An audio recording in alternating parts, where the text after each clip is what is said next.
Salut à toutes et à tous, c'est Benatus et aujourd'hui on se retrouve pour une nouvelle vidéo. Let's go!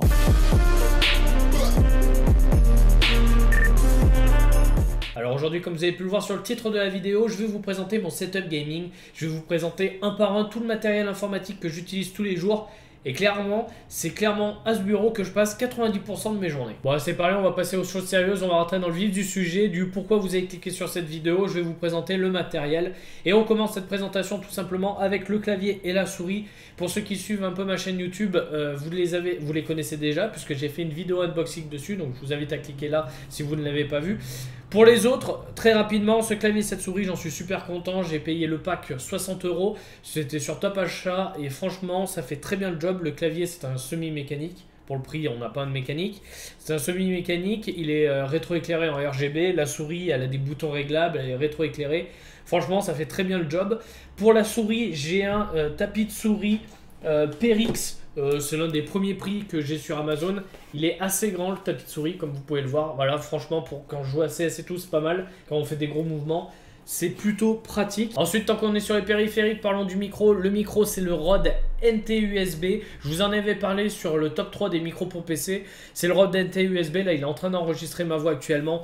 Et franchement, c'est le top. C'est l'un des achats que je regrette le moins depuis très longtemps. Franchement, c'est vraiment le top. J'en suis super content. Ensuite, en périphérique encore, on a la Logitech C920. C'est ma webcam. Et franchement, pour tous ceux qui regardaient mes lives, franchement, vous avez pu voir que c'est de la bombe. Tout simplement, elle filme en 1080p, l'autofocus est assez rapide et voilà, bon, beaucoup de streamers ont cette webcam et clairement, c'est pas pour rien. Je l'ai acheté il y a un an à peu près à 80 €.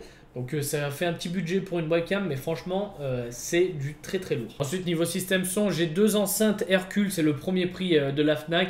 Voilà, franchement, ça fait le job pour regarder des vidéos sur YouTube, mais il n'y a pas une qualité de fou. J'avais payé ça à 20 balles, je crois, à la Fnac. Il y a deux petites enceintes et un petit caisson de basse. Ça fait le taf, mais sans plus, quoi. Ensuite, passons aux choses sérieuses avec les écrans. Alors, comme vous pouvez le voir, j'ai deux écrans. Clairement, ça peut paraître superflu. Mais depuis que je travaille, ça fait 1 an et demi que j'ai ces deux écrans, ça fait 1 an et demi que je peux plus taffer sur un PC qui a un seul écran. Pour moi, c'est totalement impossible. Je me suis trop habitué à faire deux choses en même temps, à avoir une chose affichée sur l'écran de droite, une chose affichée sur l'écran de gauche. C'est vraiment trop pratique. Les deux écrans font 24 pouces chacun, soit 61 cm de diagonale. Les deux à côté, ça fait 122 cm.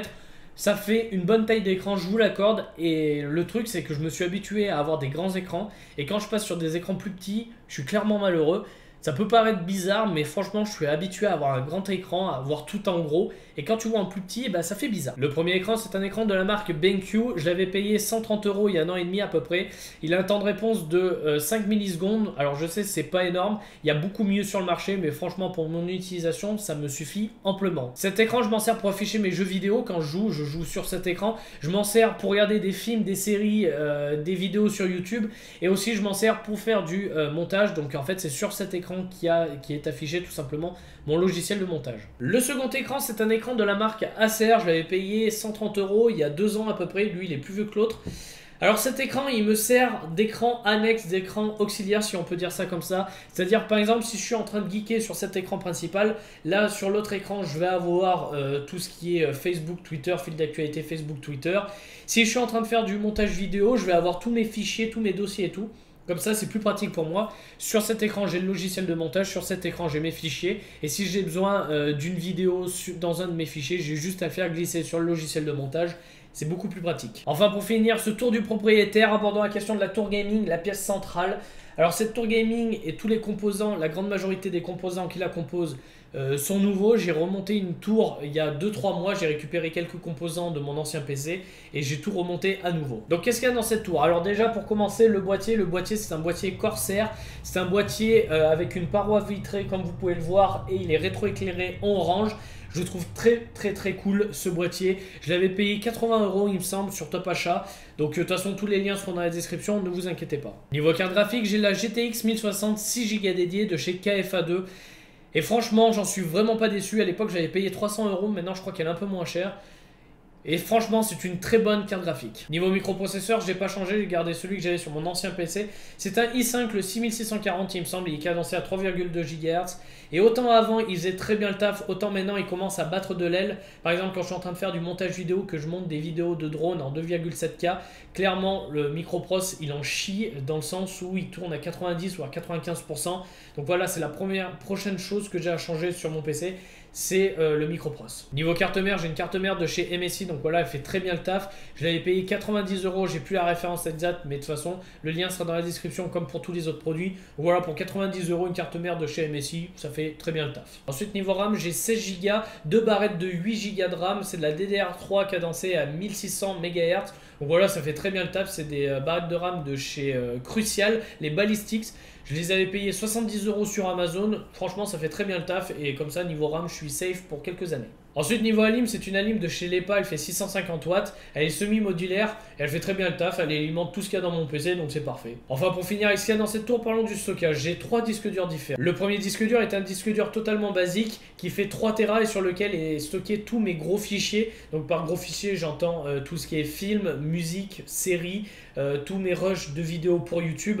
Tout ce qui prend beaucoup de place. Le second disque dur est un SSD de chez SanDisk qui fait 120 Go et sur ce disque dur il n'y a que Windows. Et enfin le troisième disque dur c'est un SSD, c'est le petit dernier, il fait 500 Go et sur ce disque dur de 500 Go il y a tous mes logiciels et mes jeux vidéo.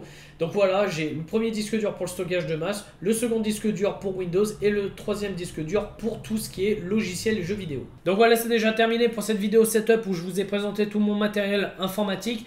Je referai d'ici un mois une vidéo setup pour tout ce qui est mon matériel photo et vidéo dans lequel je parlerai de mon drone, je parlerai de mes éclairages, je parlerai de mes trépieds, de ma caméra et tutti quanti. Sur ce, merci d'avoir regardé cette vidéo jusqu'à la fin. N'hésitez pas à mettre un énorme pouce bleu si vous l'avez aimé. N'hésitez pas à mettre en commentaire quel matériel vous utilisez, s'il y a du matos que je vous ai présenté et que vous aimeriez bien avoir. Sur ce, n'hésitez pas aussi à vous abonner parce que plus on est de fous et plus on rit. Sur ce, moi je vous dis à très vite pour une prochaine vidéo. Sur ce, ciao, bye, peace. Let's go!